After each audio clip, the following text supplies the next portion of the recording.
Assalamualaikum warahmatullahi wabarakatuh. Selamat pagi anak-anak ibu semuanya. Hari ini kita mulai kembali KBM kita, yaitu kegiatan belajar mengajar kita untuk pertemuan yang kedua. Di sini ibu akan menyampaikan mengenai materi pembelajaran kita. Kemarin kan ibu sudah menjelaskan melalui RPS, yaitu rencana pembelajaran semester, di mana dari RPS itu ibu sudah menjelaskan untuk materi kita selama semester 1. Nah, untuk pertemuan yang kedua ini kita masuk ke materi yang pertama, yaitu ibu akan menjelaskan mengenai surat lamaran pekerjaan. Tapi sebelum ibu menjelaskan mengenai surat lamaran pekerjaan, ibu harapkan kepada kalian sudah mengisi absen di grup WhatsApp dan juga kalian sudah mengisi absen di aplikasi Google Classroom. Baiklah, kalau kalian sudah mengabsen di WhatsApp dan juga Google Classroom, baiklah, kalian bisa menyimak materi yang akan Ibu jelaskan pada hari ini. Di mana pada hari ini Ibu akan menjelaskan materi kita tentang surat lamaran pekerjaan. Disimak ya anak-anak Ibu semuanya.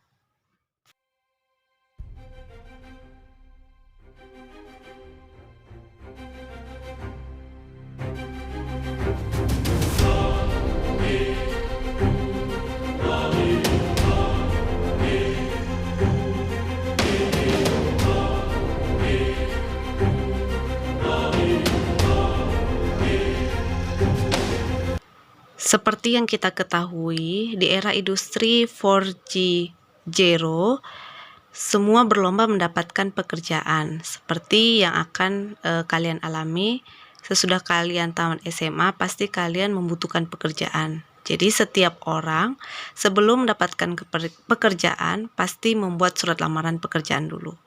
Bagaimana lamaran pekerjaan yang oke? Lamaran pekerjaan yang oke yaitu akan Ibu jelaskan untuk materi pembelajaran kita pada hari ini, yaitu salah satunya harus memiliki kompetensi yang oke.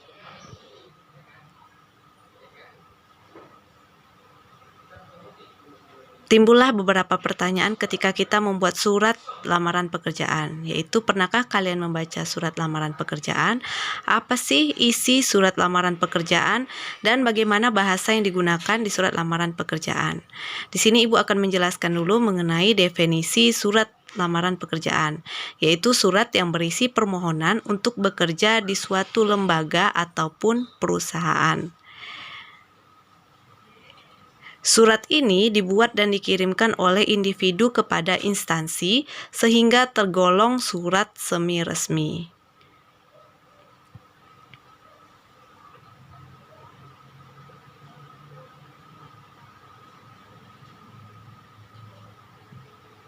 Jadi, surat lamaran ini kita tujukan kepada sebuah instansi di mana kalau kita ingin melamar ke sebuah perusahaan, kita kan harus mengetahui identitas instansi yang akan kita berikan surat lamaran pekerjaannya.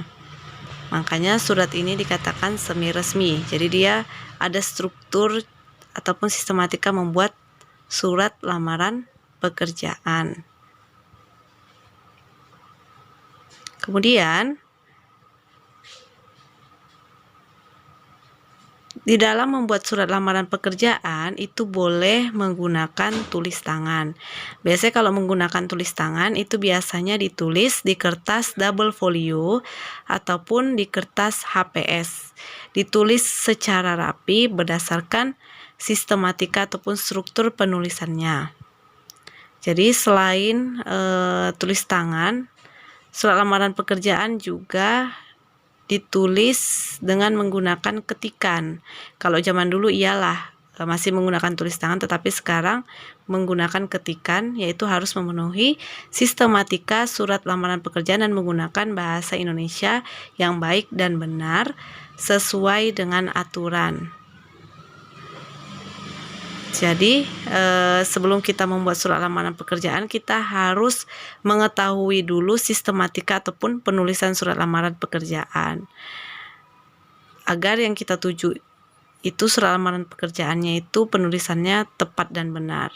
Inilah contoh cara penulisan surat lamaran pekerjaan, di mana di sebelah kiri sudut itu dicantumkanlah tanggalnya.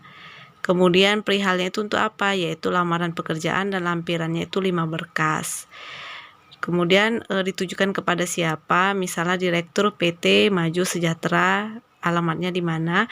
Kemudian dengan hormat berdasarkan iklan lowongan pekerjaan dimuat pada surat kabar. Nah, ini didapat dari mana? Kalau dari surat kabar dicantumkanlah kemudian nama, tempat, tanggal lahir dan alamat.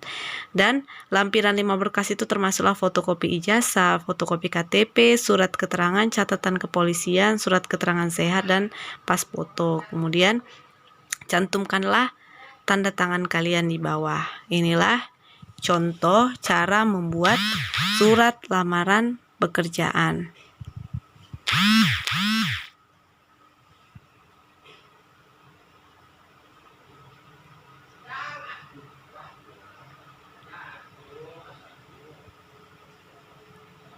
Disimak ya nak, contoh cara membuat surat lamaran pekerjaan. Jadi nanti ketika kalian tamat SMA, kalian tidak melanjut ke perguruan tinggi. Kalau misalnya tamat SMA ingin bekerja, jadi sudah paham cara menulis surat lamaran pekerjaan. Ya, dilihatlah strukturnya. Beginilah struktur cara membuat surat lamaran pekerjaan. Jadi lampiran itu wajib dilampirkan. Ya, tambahannya kurikulum PTEJ, yaitu riwayat hidup.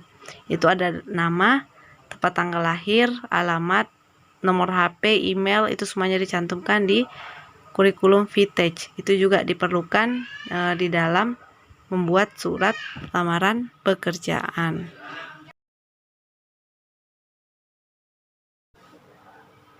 Adapun sistematika penulisan surat lamaran pekerjaan, yaitu pertama, titi mangsa, 2 perihal dan lampiran, 3 alamat surat, 4 salam pembuka, 5 pembuka, 6 isi, 7 penutup, 8 salam penutup, 9 tanda tangan dan nama pelamar. Inilah sistematika di dalam penulisan surat lamaran pekerjaan. Tadi kan sudah Ibu berikan contohnya, kalian simaklah melalui sistematikanya.